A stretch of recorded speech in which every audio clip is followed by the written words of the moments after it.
कांता का विरह, अपने जनों से प्राप्त अनादर, बचा हुआ कर्ज, दुष्ट राजा की सेवा, दरिद्रता, मूर्खों और ज्ञानियों की सभा, यह सब कुछ आग के बिना ही मानव शरीर को जलाकर रख देता है। नदी किनारे लगे हुए वृक्ष, दूसरों के घर में जाने अथवा रहने वाली औरत और मंत्रियों के बिना राजा, यह सब शीघ्र ही नष्ट हो जाते हैं। हर व्यक्ति का बल किसी न किसी कारण से होता है। जैसे ब्राह्मण का बल विद्या है, राजा का बल सेना है, वैश्य का बल धन है तथा शूद्र का बल सेवा है। आशय यह है कि विद्या के बिना ब्राह्मण बलहीन होता है। इसी तरह सेना के बिना राजा, धन के बिना वैश्य व सेवा के बिना शूद्र बलहीन होता है। वैश्य निर्धन पुरुष को, प्रजा पराजित राजा को, पक्षी बिना फलों के वृक्ष को और मेहमान भोजन करके घरों को छोड़ देते हैं।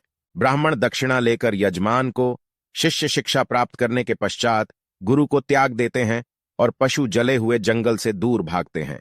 मानव को चाहिए कि दुराचारी, कुदृष्टि वाले, बुरे स्थान के वासी और पापी एवं दुर्जन पुरुषों के साथ किसी प्रकार की मित्रता ना करें।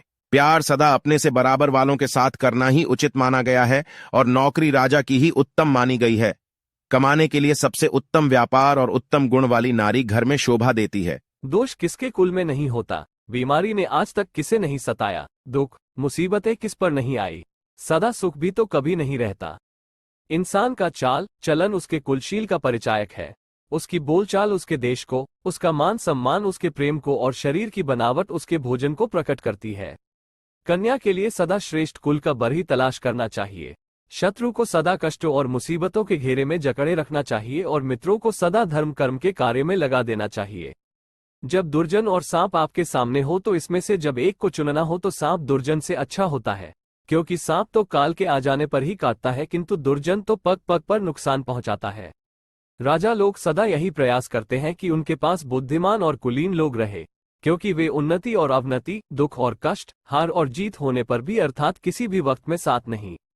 जब प्रलय आती है तो सागर अपनी मर्यादा को त्याग देता है और किनारे को भी छोड़ देता है, किंतु जो लोग सज्जन होते हैं वे प्रलय के समान बड़े से बड़े भयंकर कष्टों में भी अपनी मर्यादा को नहीं छोड़ते। यदि कोई मूर्ख प्राणी आपको मिले तो उसका त्याग करो, क्योंकि बस वास्तव में वो दो पैरों का पशु होता है।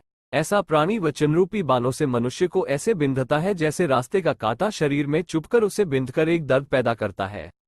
सुंदरता और जवानी से संपन्न तथा उच्च कुल में जन्म लेने पर भी विद्याविहीन पुरुष ऐसे ही सुशोभित नहीं होता जैसे खुशबू के बिना धाक के फूल। कोयल का रूप स्वर, औरत का सौंदर्य पतिव्रता धर्म, पुरुषों का रूप विद्या और तपस्वियों की शोभा क्षमाशीलता है। प्राणी को चाहिए कि वंश की रक्षा के लिए एक पुरुष को त्याग दे, ग्राम की रक्षा के लिए अपने कुल का भी बलिदान देने से ना हटे, आम जनता की भलाई के लिए गांव को भी तिलांजलि देने में संकोच ना करे और अपनी आत्मा की उन्नति के लिए सारी पृथ्वी को त्याग दे।